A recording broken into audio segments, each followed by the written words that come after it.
Okay, following on from the allegations about Mason Greenwood and the assault allegations, he has now been arrested by Greater Manchester Police. This is a very, very quick moving situation, very fluid situation, and it's a very serious situation. As I said in the previous video, there is an undercurrent in sport. This is not an isolated incident. This is the fourth Premier League football player this season to have these kind of allegations labelled against him. Gylfi Sigurdsson for Everton, Benjamin Mendy obviously for Man City, currently awaiting trial in prison, and an unnamed Brighton player.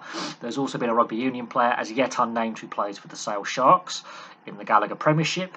There has been an arrest made there and investigations are continuing. That's gone a little bit quiet. And of course, in the past, you've had Stan Collymore, domestic violence allegations. You've had Jeffrey Boycott found guilty in a French court of domestic violence in absentia, because he was not present at that court hearing, which he claims doesn't have any legal value, and he's always contested that charge. And overseas, last year, Jared Hayne, former NRL and NFL player, was found guilty of sexual assault. So this is not an isolated thing. There's clearly an issue within football because there's, as I said, more football players have sort of been named and shamed and had legal entanglements.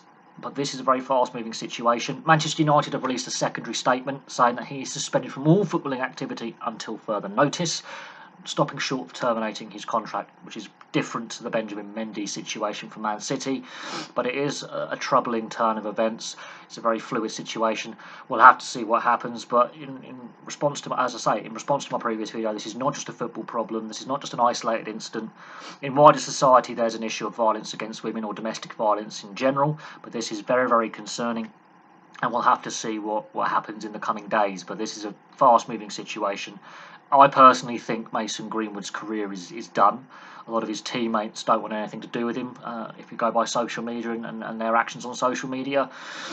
And a lot of fans don't want him to play for Man United anymore. And if you're an England fan, a lot of England fans don't want him to wear the three lions anymore. So I'm going to see it. It's going to be very difficult, I think, for Mason Greenwood, if he's found not guilty and he's not charged, to resurrect his career. If he is charged and then goes to trial and he is found guilty, that is Mason Greenwood done, in my opinion, as a football player. It is a privilege, not a right, to be a professional athlete. And with that privilege comes a lot of responsibility and responsibility in action.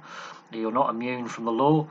And, yeah, we have to be careful. He hasn't been charged yet, and these are allegations against him, but they are very, very serious. And this is another dark stain on professional sport, not just football, but professional sports reputation. So we'll have to watch this space, but a very, very fluid situation. Thank you very much for watching, and I'll have some more videos for you very, very soon.